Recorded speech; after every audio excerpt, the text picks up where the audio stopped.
Salut à tous et bienvenue dans cette courte vidéo où aujourd'hui je vais vous présenter le Sauer Son modèle 1913. Il s'agit d'un petit pistolet chambrant le 7,65 Browning utilisé par l'armée allemande durant la Première Guerre mondiale. C'est principalement une arme de défense et une arme utilisée par la police, mais comme de nombreux autres pistolets en 7,65, il a été aussi acheté par les officiers durant la Première Guerre mondiale, donc une arme semi-réglementaire, faisant partie du panel de tous les petits pistolets en 7,65, dont le Dreyse 1907 que j'ai déjà présenté sur la chaîne. Alors Sauer Son, ça ne doit plus trop parler aujourd'hui. Pourtant, si je vous dis Sig Sauer, je pense que là, vous voyez de quoi je parle. Eh bien, effectivement, Sig avait racheté Sauer Son dans les années 70, je crois. Mais du coup, Sig Sauer, hein, c'est bien l'origine, voilà, les premiers pistolets. Et le modèle 1913, c'est le premier pistolet semi-automatique proposé par la firme allemande. Donc c'est le modèle, ils ont commencé le développement dans les années 1910. Évidemment, c'est pour concurrencer tout ce qui est FN Browning 1900, etc., les Browning 1910 et compagnie. Donc c'est leur premier modèle. Il y aura eu d'autres versions après en 6,35. Je crois qu'il y aura même une version en 9 mm Parabellum pour les Pays-Bas. Il y aura une autre version dans les années 30 qui sera améliorée. En tout cas, ce petit Sauer Son modèle 13 connaîtra le succès parce qu'il sera bien vendu et bien utilisé. Et franchement, c'est un tout petit pistolet très compact. Ça, par contre, c'est vrai que pour typiquement un police ou défense personnelle, ça se glisse très facilement dans une poche ou dans un tout petit étui à la ceinture, donc c'est pas trop mal.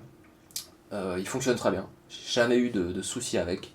Alors, on a du coup le chargeur, on a ici un bouton sur le talon, on va retirer, on retrouve le petit marquage encore Sauer Son 765, petite capacité hein, de 7 ou 8 cartouches.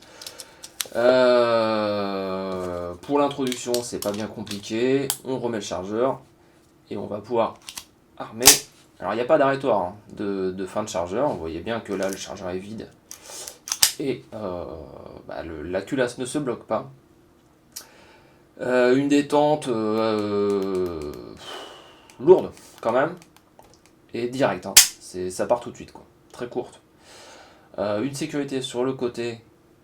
Ah oui, alors faut que j'arme pour pouvoir la mettre, hein. Je peux pas, sinon descendre, voilà, avec le petit S qu'on voit, hop, il suffit de la remonter, un peu dur, mais ça marche bien. Voilà. Une prise de visée, pas si mauvaise que ça. Voilà, moi je trouve un style. Moi j'aime bien dire que voilà, si James Bond avait fait la Première Guerre mondiale, je pense qu'il aurait pris ce pistolet. Il y a un petit air de PPK version Art déco, quoi. Moi j'aime bien les lignes. Alors il y a un truc assez marrant, c'est ce gros bouchon là qu'on voit, hein, qui est tout de suite très présent et surtout quand on vise avec, très très présent. Eh bien, il va servir au démontage. Donc, oui, donc les marquages, hein, vite fait. JP Sauer Son, Soul, le poinçon de la firme, calibre 7,65 ici, les poinçons N pour la poudre, c'est pas des poinçons d'acceptation de l'armée allemande. Patent ici, le numéro de série. Alors il a peut-être pas les poinçons d'épreuve allemands, mais chose très très sympa, il est régimenté. Et ça c'est très rare sur ce type de pistolet. Voilà. Donc c'est bien la preuve que ce pistolet a bien servi dans l'armée allemande, ça il n'y a aucun doute là-dessus. Donc ça c'est plutôt cool parce que encore une fois, des petits pistolets, il y a des Luger, on en trouve, des Luger régimentés, mais des pistolets de ce type-là, régimentés, il n'y en a pas. Enfin, c'est vraiment très rare. Alors bon, après, le très rare hein, dans la collection, c'est relatif, dans le sens où c'est pas vraiment non plus une arme ultra recherchée comme le Luger P08. Ça plaira aux collectionneurs comme moi, mais bon, ça monte pas non plus le prix, hein, faut pas croire que ce soit une arme qui va coûter très très cher. Donc le bouchon, pour revenir dessus, le démontage, comment on fait? Et ben en fait vous avez la hausse, et vous voyez un petit peu que la hausse elle a une sorte de. Elle est sur ressort un petit peu. On va voir. Vous voyez, je peux appuyer dessus. Et ben c'est ce qu'on va faire, on va appuyer dessus.